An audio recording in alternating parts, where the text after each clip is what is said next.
Hi everyone, and welcome back to the final video of the Theological Foundations class. In this video, we'll finish our brief survey of the major Bible doctrines.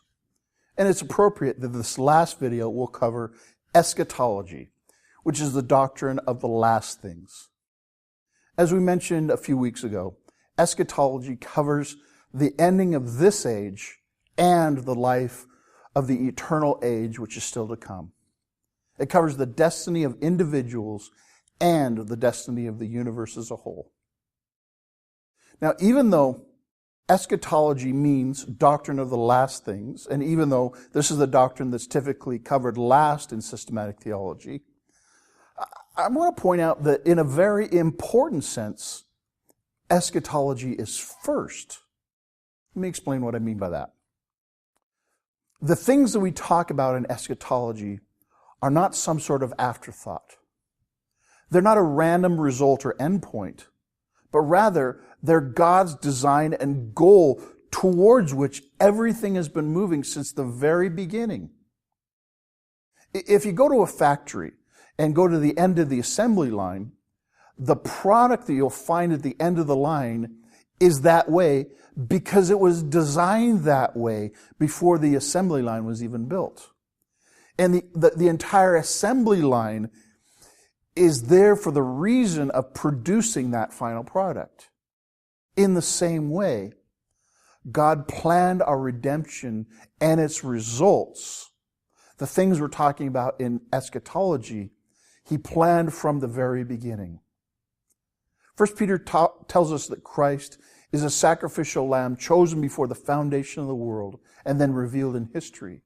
And Revelation tells us that Jesus was slain from the foundation of the world. So the things we're talking about in eschatology have been God's goal and design from the very start. All of history is the outworking of God's plan, and it's going somewhere. And eschatology describes where it's all going. See, God never intended that humanity should remain in the paradise of the Garden of Eden. He has something even better planned. And all of history, God is working everything towards that goal. And we're encouraged that no matter how bad our experiences are now, it will be worth it because of the end towards which we're moving. Paul encouraged the Corinthians by writing, "Therefore, we do not lose heart. Though outwardly we're wasting away, yet inwardly we're being renewed day by day. For our light and momentary troubles are achieving for us an eternal glory that far outweighs them all. So we fix our eyes not on what is seen, but on what is unseen. For what is seen is temporary, but what is unseen is eternal." And he encouraged the Romans. He says, "I consider that our present sufferings are not worth comparing with the glory that will be revealed in us." It will be worth it all. Therefore, eschatology is not primarily about, fortune telling or mapping out the future. Rather, it's encouragement to persevere and hope, because our God is faithful to fulfill His purposes. One of the primary categories of eschatology is the eternal destiny of individuals.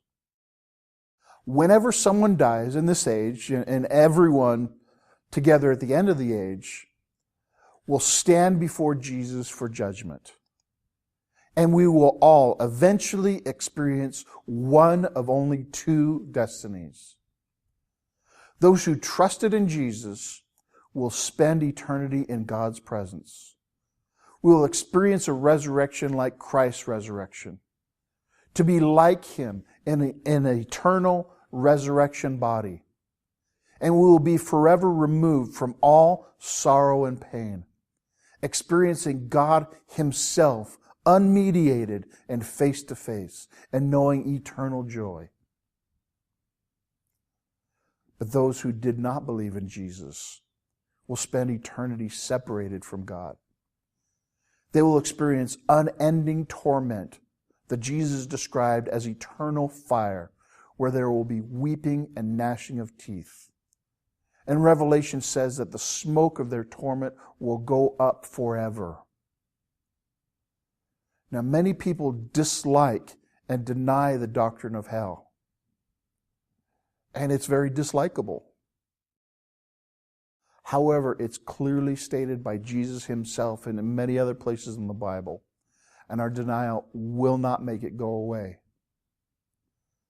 I think it would be much wiser to let the doctrine of our eternal destiny motivate us to pursue God, to flee from all evil, and to do all that we can to convince those around us to do likewise. The other major section of eschatology is describing the events that will happen at the end of this age, the events that bring this age to a conclusion. Now, there's some of these ideas that have a certain level of uncertainty because we just haven't experienced them yet, and the way the Bible describes them could be interpreted in more than one way. And therefore, some of these things are disputed, but there are some things that are clearly certain. First, let me talk about the uncertain things. First of all, the timing of these events is not known. Jesus says that no one knows the day or the hour when these things will take place. Now, every so often, someone publicly claims to know a specific date when the world will end. And not surprisingly, they're always proved to be wrong. But also, the relative order of events in the last time is often debated. For instance, in 1 Thessalonians, Paul wrote that at his return, we will be caught up into the clouds to meet Christ in the air. This is typically called the rapture. Not so much today, but a generation ago, it was vigorously debated whether this would take place before or after a time of intense persecution and punishment. And consequently, whether Christians would experience this terrible time or not. And more currently, the debate is about the relative timing of the events described in Revelation chapter 20, where it speaks of a 1,000-year period where Satan is bound and inactive on earth. Some people believe that this period, which is called the millennium, that it will take place after Christ's return. Some people believe that Christ will return after this period. And some people believe that this description in Revelation 20 is not to be taken literally, but symbolically represents the church's progress in this current age. In general, there's two general approaches to understanding all the events of the end of time. One approach sees the world as gradually getting better and better until the return of Christ. And this takes place because of the influence of the church and the progress of the gospel invading every corner of the world and making it better. So believers are victorious in changing the world in preparation for the end in this view. Now, this particular approach has relatively fewer adherents today than it did when there was times of great revival, church growth, and prosperity. The other approach sees the world as getting progressively worse over time until Christ returns. Now, in one version of this scenario, believers are spared from the full brunt of society's decline. And in the other version, believers go through it, but they're protected and sustained through the time of intense tribulation by God Himself. And in this second view, it will be a time of testing that will distinguish true believers from phony believers. Now, to me, the biblical evidence seems to be fairly strong that at the end, society will be characterized by evil and idolatry. But even in the midst of this, even if there is martyrdom and suffering, God will be faithful to sustain His people until the very end. And now let me mention something that is certain. Almost every Bible Christian is in complete agreement that Christ will return. And He will return bodily and visibly. And at His return, He will bring this current age to an end. He will make everything right. He will bring all things into judgment. And He will war victoriously over every force of evil. He will vindicate faithful believers. And He will publicly demonstrate His power and lordship over the entire universe. And He will remake all heaven and earth. Now, we only have a vague, general perception and description what this will be like. But we can be assured that it's going to be far better than anything we could even imagine. Our God will be victorious in the end.